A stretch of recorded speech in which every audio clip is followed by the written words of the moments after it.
আমরা অনেক সময় দেখি যে বিভিন্ন রকমের মাইগ্রেটেড বার্ড বা এরকম অনেক কিছুর বিষয় আমরা জানি। আমরা হয়তো নিজের গ্রামের নিজের এলাকার বিষয়টা জানি। আজকে আমরা ঝাটিঙ্গার বিষয়ে সবাই জানি, যেখানে সুসাইডাল স্পট আছে। অনেক পাখিরা সেখানে এসে একটা সময় পার্টিকুলার একটা সময় সেখানে সুসাইড করেন বা মারা যান, যে কিছু একটা আছে। কিন্তু আমাদের এইগুলিকে আগামী দিনের জন্য যাতে সংরক্ষিত করা যায়, এই ট্রেডিশনটা যাতে বজায় রাখা যায়, সেই চেষ্টা আমাদের তরফ থেকে হয় না। আমরা সবাই, আমি আমাকে নিয়ে বলছি, আমাদের সবাই চেষ্টা থাকে যে মানুষ কিভাবে সার্ভাইভ করবে, মানুষ কিভাবে বাঁচবে। আর মানুষকে বাঁচাতে গিয়ে আমরা নিজেকে সার্ভাইভ করতে গিয়ে আমরা বাকি সব কিছুকে ধ্বংস করে দিই। সাধারণ পিপিলিকা পর্যন্ত আমরা ছাড়ি না, যে এই সব কিছুকে শেষ করে আমরা যাতে সার্ভাইভ করতে পারি, আমরা যাতে থাকতে পারি।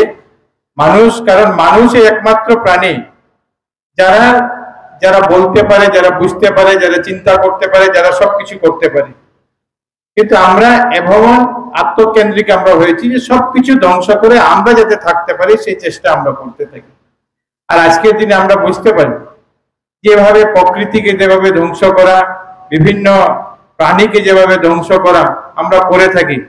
আর এটার জন্য আজকের দিনে আমরা দেখতে পাচ্ছি যে ন্যাচারাল বা প্রকৃতির সঙ্গে আমরা একটা আজকের দিনে একটা লড়াই করতে যাচ্ছি। আর এই জন্য আমরা দেখছি যে কয়েকদিন পর যে ভারতবর্ষে কোনো না কোনো জায়গায়, পৃথিবীর কোনো না কোনো জায়গায় ক্লাউড বাস্ট হচ্ছে। আমরা কোনো জায়গাতে যে জম্মু কাশ্মীরে ফ্লাড হচ্ছে, হিমাচল প্রদেশে ফ্লাড হচ্ছে, বিভিন্ন জায়গাতে এমন ন্যাচারাল ক্যালামিটি হচ্ছে যে ন্যাচারাল ক্যালামিটি হয়তো পৃথিবীর ইতিহাসে কোনোদিন হয়নি। আর এটা এই জন্য হচ্ছে যে আমরা যতই চেষ্টা করি না কেন আমরা প্রকৃতির সঙ্গে লড়াই করতে পারবো না। মানুষ যতই শক্তিশালী হোক না কেন, বিজ্ঞান যতই শক্তিশালী হোক না কেন, আমরা প্রকৃতির সঙ্গে লড়াই করে আমরা এই পৃথিবীতে থাকতে পারবো না। আজকে আমি বিশেষভাবে ধন্যবাদ জানাই এল রাজকিশোর সিং মহাশয়কে, যে উনি এরকম একটা ডকুমেন্টারি তৈরি করেছে। আমি আগে জানতাম না, প্রায় 3 মাস আগে উনি আমার কাছে একবার এসেছিলেন যে একবার একটা সময় দেওয়ার জন্য আমরা এই ডকুমেন্টারি রিলিজ করব। আমি ওনাকে জিজ্ঞাসা করেছিলাম যে এটা হয়ে গেছে, উনি বলেন না, এখনো বাকি আছে। আমি ওনাকে বলেছিলাম যে আপনি হুড়াহুড়ি না করে আপনি এটাকে কমপ্লিট করুন, কমপ্লিট করার পরে আমরা একবার সবাই মিলে এটাকে আমরা একটা রিলিজ করি, যা ইনোগ্রেট করি, যা করে আমরা একটা করব। উনি আজকে থেকে 7-8 দিন আগে আমাকে বললেন যে আমরা এটা কমপ্লিট করেছি, আমরা সময় নিয়ে আমরা করব। আর আমিও বিশেষভাবে জানি না যে উনি কিসের উপরে ওনার ডকুমেন্টারি ভিডিও করছেন, বিশেষভাবে জানতাম না। আজকে মূলত সেই ভিডিও দেখে, সম্ভবত 9 মিনিটের সেই ভিডিও দেখে আমি বুঝতে পেরেছি যে এটা কোনো রোজগার করার জন্য নয়, টাকা ইনকাম করার জন্য উনি করেননি। এই যে জায়গাটা, যেটাকে আমরা চিরি আনুয়া বলে জানি, এই চিরি আনুয়াতে যে এরকম প্রজাতির এক পক্ষীরা আসেন, 4 মাসের জন্য এখানে আসেন এবং 4 মাস পরে এরা এখান থেকে চলে যান। আর আমরা অনেক সময়, আমি এখানে বসে বসে শুভজিৎ চক্রবর্তী মহাশয়ের সঙ্গে আলাপ করছিলাম যে এটা কোথা থেকে আসে। তো আমরা অনেক গুগলেও দেখলাম যেটা সাউথ এশিয়ান, না, সাউথ এশিয়ান কান্ট্রি থেকে এই ডাকগুলা বা হাঁসগুলা সেগুলি আসে। আর 3 মাস 4 মাস পর তারা এখান থেকে চলে যায়। আমি এটাও শুনতে পেলাম যে আগে যেটা সংখ্যা আসতো এখন সেই সংখ্যা আসে না। কারণ অনেক সময় আমরা জানি যে অনেক সময় সেই এলাকার ওয়েদার যেটা আছে, সেই এলাকার মানুষ আমরা যেভাবে সেই ওয়েদারটাকে চেঞ্জ করতে চাই, সেই পশু পক্ষীরাও তাদের ওয়েদারটা চেঞ্জ করতে চায়। আজকে চিন্তা করুন, সাউথ এশিয়ান বা অনেক সময় আমরা দেখি সাইবেরিয়ান বার্ড আসে আমাদের কাছে, যে তারা সেই সময় হয়তো সেই জায়গার যে আবহাওয়া, সেই আবহাওয়া তারা শুট করে না, তারা অন্য জায়গাতে চলে আসে।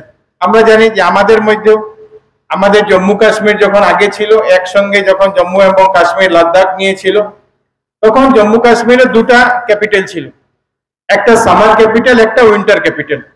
উইন্টার ক্যাপিটাল যেটা ছিল সেটা জম্মুতে হতো, যখন শ্রীনগরে অনেক ঠান্ডা হতো তখন সেটা একটা সেশন, অ্যাসেম্বলির একটা সেশন, পুরো ক্যাপিটালটা শিফট হয়ে আসতো জম্মুতে। আর যখন আবার সামার আসতো তখন সেই ক্যাপিটালটা আবার চলে যায় কাশ্মীরে, শ্রীনগরে চলে যায়। তো ঠিক সেভাবে পশু পক্ষী যারা আছেন তারাও তাদের ওয়েদারটা চেঞ্জ করতে চান, যে আমরা এখান থেকে ওই জায়গাতে আমাদের জন্য সেফ, আমরা এখানে এই 4 মাস 5 মাসের জন্য আমরা সেখানে মাইগ্রেট হয়ে আমরা সেখানে যাব। সেখানে কিন্তু আপনারা চিন্তা করুন যে আমরা আজকে গুগলে সেটা দেখতে পারি, আমরা আমাদের ওয়েদার ফোরকাস্ট আমরা দেখতে পারি, আজকে এখানে বসে আমরা টেম্পারেচার আন্দাজ করতে পারি যে আজকে যদি আমরা মনে করি ইংল্যান্ডের টেম্পারেচার কত আছে, সিমলার টেম্পারেচার কত আছে, আমরা এখানে গুগলের মাধ্যমে আমরা দেখে নিতে পারি। কিন্তু পশু পক্ষীরা সেটা দেখে না। কিন্তু আপনি চিন্তা করুন, একদিন দুদিনের জন্য না, কত 100 বছর থেকে তাদের একটা চিন্তাধারা আছে যে আমাদের অমুক জায়গাতে আমাদেরকে 4 মাস গেলে আমরা এখানে শান্তিতে থাকতে পারি, আমরা নিজেকে সেফ সিকিউর রাখতে পারি। কিন্তু এখন আমরা দেখি যে তারা যেখানে 4 মাসের জন্য আসেন, সেই মাইগ্রেট হয়ে এখানে আসেন, আমরা যাদেরকে মাইগ্রেটেড বার্ড বলে বা মাইগ্রেটেড ডাক বলি, আমরা তাদেরকে সেফ করতে পারছি না, সেফ রাখতে পারছি না। এই জন্য কিছু প্রস্তাবও এসেছে, আমারও জানা ছিল এর আগে। আজকে এই অনুষ্ঠানে আসায় আমারও অত্যন্ত একটা ভালো অভিজ্ঞতা হয়েছে। আমরা চেষ্টা করবো যে আনোয়া যেটা আছে, এই আনোয়াটা আসাম ফিশারি ডেভেলপমেন্ট কর্পোরেশনের অধীনে আছে এবং যেটাকে বছরে বছর লিজ দেওয়া হয় এবং লিজ দেওয়ার পরে এখানে ফিশিং হয়। আমরা একবার এই কর্পোরেশনের সঙ্গে আমরা আলাপ করব, যৌথভাবে forest department, forest and environment department সহ আমাদের ফিশারি ডেভেলপমেন্ট যে কর্পোরেশন আছে, এটাকে একটু কিভাবে একটা প্রিজার্ভ করা যায় কিনা, যেখানে এই যে বার্ড গুলা ডাক গুলা আসেন তাদের জন্য আমরা এটাকে প্রিজার্ভ করে রাখতে পারি কিনা সেটা দিয়ে, এবং এটাকে আমরা একটা ইকো ট্যুরিজম স্পট হিসাবে আগামী দিনে চেষ্টা করে এটাকে নিয়ে যেতে পারি কিনা, সেই চেষ্টাটা আমরা একটা করব।